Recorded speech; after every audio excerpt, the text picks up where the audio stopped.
Hello friends, Dhamu's kitchen and vlog પર તમારું સ્વાગત છે. મિત્રો, શું તમે ક્યારેય ગરમ ઉકળતા પાણીમાં રોટલો નાખી અને માત્ર 2 ચમચી તેલથી કોઈ રેસિપી બનાવી છે? ખૂબ જ ટેસ્ટી અને એકદમ લાજવાબ બને છે. અને જો એક વખત તમે આ રીતે બનાવી લીધી તો હંમેશા આ રીતે બનાવવાનું પસંદ કરશો. તો ચાલો ઝડપથી બનાવવાનું શરૂ કરીએ. તો સૌથી પહેલાં અહીં હું એક રોટલો લઈ લઉં છું. બપોરે રોટલા બનાવ્યા હતા એમાંથી એક રોટલો વધ્યો છે અને આજે હું એમાંથી રેસિપી બનાવું છું. તમને જો આ રેસિપી ખૂબ પસંદ આવે તો તમે સ્પેશિયલ રોટલો બનાવીને પણ આ રેસિપી બનાવી શકો છો. તો સૌથી પહેલાં આ જે રોટલો લીધો છે એના આપણે પીસ કરી લેવાના છે. તો આ રીતે આપણે એના નાના મોટા કોઈ પણ રીતે તમે પીસ કરી શકો છો. જુઓ, આ રીતે કોઈ પણ સાઇઝની અંદર તમારે પીસ કરી લેવાના છે. હવે અહીંયા એક મિક્સર જાર લીધો છે અને રોટલાના જે આપણે પીસ કરેલા છે એને મિક્સર જારમાં ટ્રાન્સફર કરી દઈએ. તો અહીંયા મારી પાસે નાનો જાર છે એટલે 2 બેચની અંદર આપણે રોટલાને પીસી અને એકદમ સરસ એનો પાવડર જેવો બનાવી લેવાનું છે. તો ઢાંકણ ઢાંકી અને આપણે પીસી લઈએ. તો અહીં જુઓ, મિક્સરને પલ્સ મોડ પર ચલાવી અને આ રીતે આપણે રોટલામાંથી ભૂકો તૈયાર કરી લીધો છે. તો અહીંયા તૈયાર થયેલો ભૂકો આપણે કાઢી લઈએ અને બાકી વધેલા રોટલાના પીસને આપણે એડ કરી દઈએ અને પીસી લઈએ. તો અહીંયા બીજી બેચને પણ આપણે તૈયાર કરી લીધી છે. હવે આપણે પીસેલા રોટલાનું માપ કાઢી લેવાનું છે. તો અહીંયા આપણે માપ કાઢી લઈએ. સૌથી પહેલાં 1 વાટકી નાખીશું, આ બીજી વાટકી લઈશું અને આ 3. આ રીતે આપણે માપ કાઢી લીધું છે કેમ કે અગાઉની પ્રોસેસમાં આપણે માપ કાઢવું ખૂબ જ જરૂરી છે. તો અહીં આપણે 3 વાટકી જેટલો રોટલાનો ભૂકો છે એને લઈ લીધો છે. હવે આપણે અહીંયા ગેસ ઓન કરી અને એક કડાઈ મૂકી દઈશું અને એમાં અંદાજે 1 ચમચી જેટલું તેલ એડ કરીશું. તેલ થોડું ગરમ થાય એટલે અહીંયા એકદમ ઝીણું સમારેલું લસણ લીધું છે મેં. લગભગ 3 થી 4 કળી છે એને મેં આવી ઝીણી ચોપ કરી લીધી છે, એને ઉમેરી દઈએ.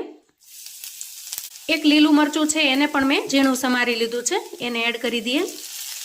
અને આવી ઝીણી સમારેલી થોડી કોબી લીધી છે એને પણ એડ કરી દઈએ.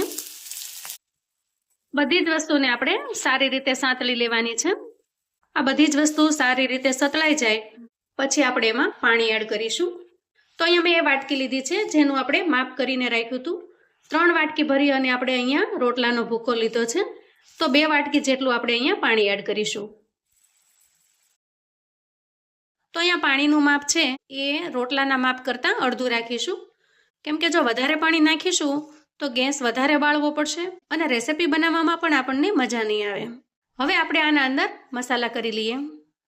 તો અહીંયા સ્વાદ પ્રમાણે આપણે મીઠું એડ કરીશું. તો રોટલાની અંદર તો મીઠું હોય જ છે, આપણે માત્ર પાણીના માપ પ્રમાણે જ મીઠું એડ કરીશું. અહીંયા 1 ચમચી જેટલો ધાણા જીરું પાવડર એડ કરીશું, 5 ચમચી જેટલી હળદર એડ કરીશું અને અડધી કરતાં ઓછી 5 ચમચી જેટલું અહીંયા આપણે લાલ મરચું પાવડર ઉમેરીશું. મરચાં પાવડરનું માપ મેં અહીંયા એકદમ ઓછું રાખ્યું છે કેમ કે આપણે એના અંદર લીલું મરચું પણ એડ કર્યું છે. હવે આપણે ઉમેરીશું અડધી ચમચી જેટલો આમચૂર પાવડર. તો અહીંયા તમે આમચૂર પાવડરની જગ્યાએ લીંબુના રસનો પણ ઉપયોગ કરી શકો છો. અને ખાટો મીઠો ટેસ્ટ બનાવવા માટે અહીંયા થોડો ગોળ એડ કરીશું અને બધી જ વસ્તુને પહેલાં આપણે મિક્સ કરી લઈએ. તો આમચૂર પાવડરની ખટાશ અને ગોળ છે એના ગળપણથી રેસિપી એકદમ સરસ ટેંગી બનીને તૈયાર થાય છે. ખાટી મીઠી, ટેસ્ટમાં ખૂબ જ લાજવાબ અને મોઢામાં મૂકતા જ પાણી થઈ જાય એવી સરસ બને છે. તો અહીંયા બધી જ વસ્તુ તૈયાર છે. હવે આપણે આના અંદર રોટલાનો તૈયાર કરેલો ભૂકો છે એને ઉમેરી દેવાનો છે અને સાથે સાથે 1 ચમચી જેટલો ચણાનો લોટ પણ ઉમેરીશું અને બધી જ વસ્તુને આપણે સારી રીતે મિક્સ કરી લઈએ. તો અહીંયા જુઓ, પાણીનું માપ જો આપણે એક્ઝેક્ટ રાખ્યું છે તો અહીંયા વધારે પડતું પાણી લાગતું નથી. જો પાણીનું માપ વધારે હોય તો તમારે ગેસ ખૂબ જ બાળવો પડશે અને રેસિપી બનાવવાની તમને મજા પણ નહીં આવે. તો અહીંયા બધી જ વસ્તુને આપણે સારી રીતે મિક્સ કરી લીધી છે અને તમે જોઈ શકો છો કે રોટલાની અંદર બધું જ મિશ્રણ છે એ સારી રીતે મિક્સ પણ થઈ ગયું છે. તો અહીંયા રોટલો છે એને આપણે શેકેલો જ લીધો હતો એટલે એને શેકવાની વધારે જરૂર પણ પડતી નથી અને એકદમ ઝડપથી બનીને તૈયાર થઈ જાય છે. તો હવે આ મિશ્રણને આપણે થોડી વાર માટે ઠંડુ થવા દઈએ. હવે તમે અહીંયા જુઓ, મિશ્રણ છે એ આપણે હાથ અડાડી શકીએ અથવા તો હાથમાં લઈ શકીએ એટલું ઠંડુ થઈ ગયું છે. હવે હું અહીંયા બંને હથેળીમાં થોડું તેલ લઈ લઉં છું અને અંદરથી મિશ્રણને આપણે આ રીતે લઈશું. જુઓ, આ રીતે આપણે બનાવીને તૈયાર કરી લઈએ. તો અહીંયા તમે કોઈ પણ શેપ આપી શકો છો. મેં અત્યારે મુઠિયા જેવો શેપ આપ્યો છે. તમે અહીંયા રાઉન્ડ ગોળ શેપ પણ આપી શકો છો, બોલ્સ ટાઈપ. જુઓ, આ રીતે તમે બોલ્સ પણ બનાવી શકો છો અથવા તો આ રીતે તમે ટિક્કી પણ બનાવી શકો છો. તો તો તમને કોઈ પણ મનગમતો શેપ છે એ તમે આપી શકો છો, પણ મિશ્રણ થોડું ગરમ હોય ત્યાં જ તમારે એને શેપ આપી દેવાનો છે, કેમ કે જો ઠરી જશે તો પછી તમે જે શેપમાં ઢાળવા માંગશો એ શેપ નહીં બને. તો તૈયાર કરેલા મિશ્રણમાંથી આપણે આવા મૂઠિયા બનાવી લીધા છે. હવે આપણે મૂઠિયાને કટ કરી લેવાના છે. તો જે રીતે આપણે રૂટીનમાં મૂઠિયા બનાવીએ અને કટ કરીએ એ જ રીતે હું અહીંયા કટ કરી લઉં છું.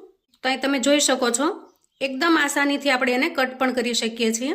તો અહીંયા તમારે મૂઠિયા બનાવવામાં જે થોડી ઘણી મહેનત કરવી પડે છે એ પણ નહીં કરવી પડે, અને ક્યારેક જો વધેલો રોટલો હશે તો તમારો વેસ્ટ પણ નહીં જાય. મૂઠિયાની અંદર આપણે ઘણી વખત દૂધી નાખતા હોઈએ છીએ, કોબી નાખતા હોઈએ છીએ, તો અહીંયા તમને એ ટેસ્ટ પણ મળી રહેશે. અને આ રીતે બનાવેલા મૂઠિયાનો ટેસ્ટ ખૂબ જ સરસ આવે છે. તમે જો ડાયટિંગ પર છો અથવા તો સાવ ઓઇલ ફ્રી ખાવાનું પસંદ કરો છો તો આ મૂઠિયાને તમે કોઈ પણ ચટણી સાથે કે ચાની સાથે લઈ શકો છો. આપણા ગુજરાતીઓના ઘરમાં તો મૂઠિયા લગભગ છાશવારે બનતા જ હોય છે, પણ આ રીતે તમે ક્યારેય મૂઠિયા નહીં બનાવ્યા હોય, એક વખત આ રીતે બનાવશો તો તમને ખૂબ જ પસંદ આવશે. તમે વઘાર્યા વગર પણ આનો ઉપયોગ કરી શકો છો, એમનેમ પણ ખૂબ જ ટેસ્ટી લાગે છે. પણ અહીંયા હું થોડો અમથો વઘાર કરી લઉં છું, જેથી એનો સ્વાદ છે એ એકદમ બમણો થઈ જશે. હવે આપણે અહીંયા ગેસ પર એક પેન મૂકીશું અને બાકી વધેલી 1 ચમચી તેલ છે એને પેનમાં લઈ લેશું. તો અહીંયા ટોટલ આપણે 2 ચમચી તેલનો ઉપયોગ કરેલો છે.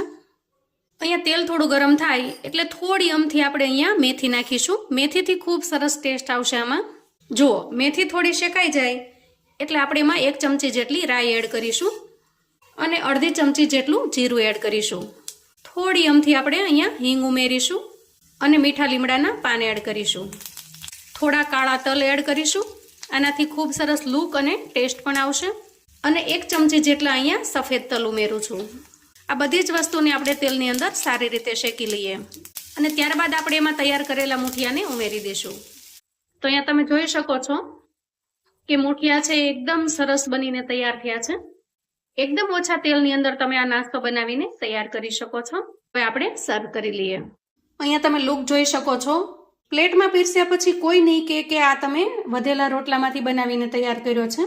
વળી મેથી, રાઈ અને હિંગની સુગંધ એકદમ સરસ આવે છે અને એનો ટેસ્ટ પણ એકદમ લાજવાબ બને છે. અહીંયા તમે જોઈ શકો છો જેવી રીતે તમે બાફીને બનાવો એવા જ સરસ બનીને તૈયાર થાય છે. તો મિત્રો, હવે જ્યારે ક્યારેય પણ તમને નવું ટેસ્ટ કરવાનું મન થાય તો તમે આ બનાવીને તૈયાર કરી શકો છો. રોટલો વધ્યો હોય તો ભલે, પણ જો રોટલો ન વધ્યો હોય ને, સ્પેશિયલ રોટલો બનાવીને પણ તમે આ રેસીપી બનાવવાનું પસંદ કરશો, એવી સરસ બનીને તૈયાર થાય છે.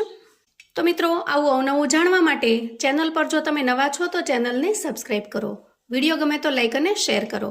તમારા સગા સંબંધી મિત્રોને પણ આપણી આજની આ રેસીપી ચોક્કસથી મોકલી આપજો, જેથી એ લોકો પણ રોટલામાંથી આવી નવી રેસીપી બનાવીને તૈયાર કરી શકે અને એન્જોય કરી શકે. મને કોમેન્ટમાં ચોક્કસથી જણાવજો મિત્રો કે આજની રેસીપી તમને કેવી લાગી છે. ફરી મળીએ એક નવી રેસીપી સાથે. ત્યાં સુધી આવજો મિત્રો.